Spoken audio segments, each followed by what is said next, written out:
Most salespeople quit at the exact moment when they're about to win.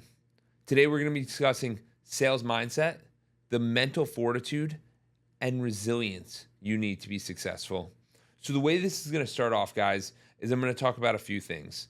I'm going to talk about what is actually sabotaging us, how we can build up that mental fortitude, and what are the daily disciplines that a lot of the top performers are doing. So let's jump into it. What's happening to us a lot of the time? There's a few patterns I see with a lot of the salespeople that I coach. It comes down to a few different things. One of the big challenges is after rejection. After they hear no, it breaks them down. It takes too long to come back, and it becomes an issue. It's this really challenging thing of how do we get over this curb? And if you stay till the end, I'm going to tell you guys later in this episode. I'm going to tell you how to overcome all these. I just want you to understand the groundwork of where we're at and really think about, to your perspective, is this you? The second one that a lot of people struggle with is after a great week. Who's had a really good week and then just sat out? It's brutal. Why would you do that to yourself? You're building the momentum. You're getting closer to the goals that you want, but then you think it's okay to take time off. You think it's okay to not show up. You think it's okay not to be committed. And that's not where I want you to be. I want you to be close to what you're trying to do. The third thing that a lot of salespeople struggle with is when no one is watching, when no one's there, when no one's showing up, when it's just you versus you, which in entrepreneurship, we know that a lot. In higher level sales, it's just you v you. No one's checking on you. You decide how you're going to show up.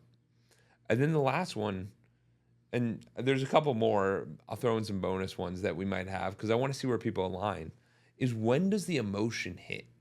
When does life start lifing? When do things start not going your way? That's when a lot of these challenges hit. That's when it becomes hard to do the sale. That's when we don't become convicted with it because we're juggling these challenging parts in our life. The other big patterns that I see a lot of are fear of rejection, fear of failure, imposter syndrome, and it's just a trap. All of this is a trap. I just threw 7 different things that a lot of people struggle with that are just traps. So how do we actually build the mental fortitude? What do they do? I'll tell you, what the top people do are a few things. One is they label an identity. And this is what I do with a lot of the people I work with. They start with an identity. They start to see who they really want to be. Meaning, let's say you're in insurance sales. It would be, what does Insurance Jordan look like? What does the top insurance broker look like?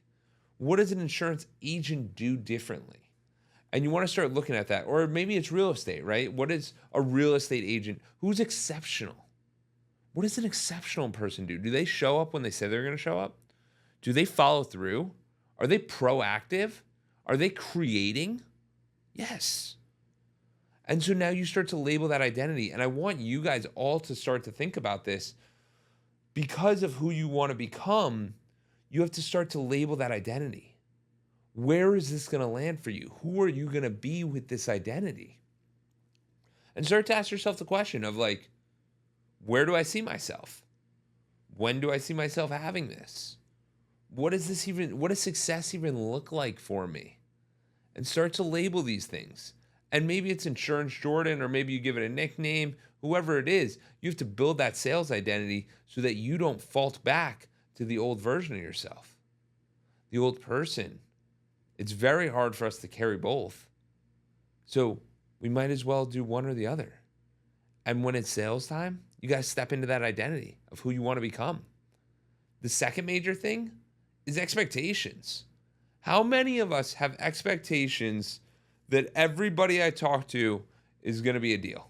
Everybody I speak with is going to be a done deal. They have to be. No. Look up to the top salespeople, the highest ones, the biggest successes. They all have the most rejections.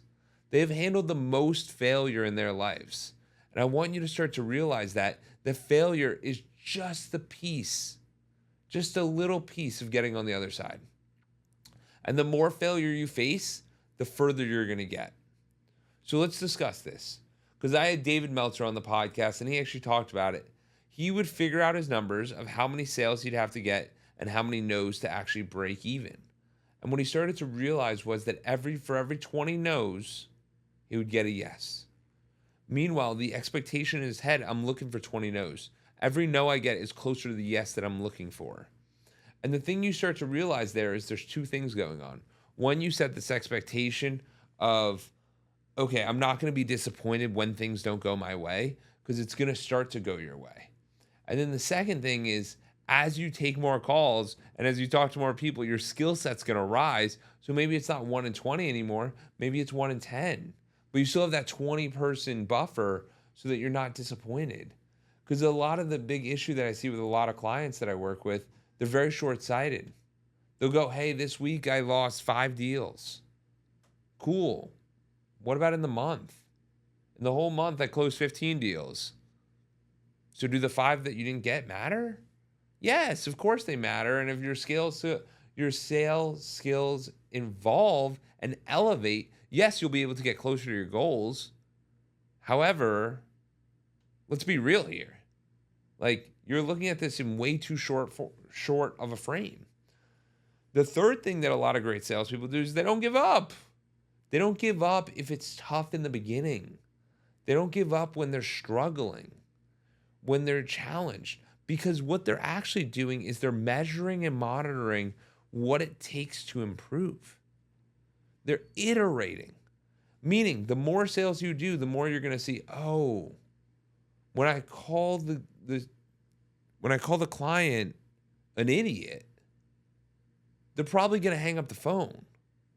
And they didn't like that. That you really only have to learn that lesson once.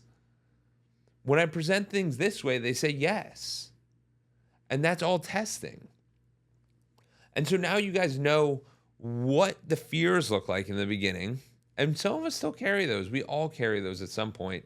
Now we know what some of the top guys are doing a little bit differently to build that mental fortitude. Now what's the daily discipline look like? What are we doing daily? Brad Lee came on my podcast and he shared with me, how do you build confidence? And he told me that confidence is built through doing what you say you're going to do and following through. The more you follow through with what you say you're going to do, the more trust you're going to build. What that means is that I want you to start building a lot of trust with yourself. I want you to follow through on what you say you're going to do. You say you're going to do something, you do it. You tell a client, hey, I'm going to reach out to you, you do it. I'm thinking right now of someone that I was the salesperson, I was being sold, and they said they were going to do something, and they didn't do it. I think less of them. I think less of them as a salesperson because a salesperson does what they say they're going to do. And when we do that, we follow through and we get closer to who we want to be and we become more confident. And that's what it takes. The second thing a lot of elite salespeople are doing is they run through frameworks and they think of mental models for themselves so that they can get to where they want to go, right? So they have feeders. You want to have different lead generation opportunities so you can figure out different ways that you connect with people, that you get people to book calls with you, however it is, whatever the business model is, you want to figure out a couple of different ways so that you're always getting reps, you're always conversing, you're always in the game, you're always involved. And I want people to start to realize here that it's not so much, oh, I got to be sell. That's not it. Sometimes it's, how can I make this sale into 7 sales? What is that? That's a framework for referrals. That's each person I meet, I want them to be referring people to me. I want them to be helping people. I hope that I'm so exceptional that they can refer people to me. That would be incredible. The other thing that a lot of them do is they measure and monitor. You have to measure and monitor what you're doing. If I ask someone, hey, how many sales calls you take this week? Or how many dials you make? Or how many people you speak with? And they go, I don't know. Then we got an issue. Like, that's not going to get you closer to your goals. The greats know exactly where they're at. Always. You must always know where you are at. Because if you don't know, then no one knows. and you're definitely not going to hit the goals that you want to do. So I want you to realize this, that it takes time to do this. And also, you have to have a long-term vision for yourself. Don't give yourself 3 days and try to figure it out. No, give yourself 3 months or 2 years. Regardless, the last thing I want to leave you with is that when building in sales, when overcoming a lot of these things, these are skills that you'll have for the rest of your life. Sales is everywhere. It's omnipresent. It's always things you do. You want to ask the attractive girl out? That's a sale. You want to go out to dinner with your buddies? That's a sale. You want to go and hang out with people? That's a sale. You want to invite people to an event? That's a sale. These are all sales. Some of the sales feel smaller, but they're all sales. And I want us to realize that the more we get into this framework and the more we understand who we are and what we're doing, the more that we're going to be able to accomplish the things that we want to, accomplish the dreams that we're actually looking forward to. And on the other side of our dreams is a little bit of fear. I'd say it's totally worth it. And the last thing I want to leave you with, PPS, I can only give out so much value. The last thing I want to leave you with is when you truly think about it, as a child, did you have fear of rejection? No. That's a learned behavior. Did you have fear of failure? No. That's a learned behavior. So I want you to realize that you can unlearn these things and you can learn new things that will help you get closer to your goals. You can learn these things that are going to help you create the lifestyle you want. And if you want help with this, reach out to me at jordan@edwards.consulting. That's my email. There's no .com, no nothing. It's jordan@edwards.consulting. I'd love to have a conversation with you. And if you want to check out my website, it's edwards.consulting, and you can book a call on there. And we can dive a little bit deeper, and I can learn. And we can start to see if I can help you. If I can't, I'm going to try to point you in the right direction. So it's no harm, no foul. I appreciate you all, and I hope you have an incredible, incredible day.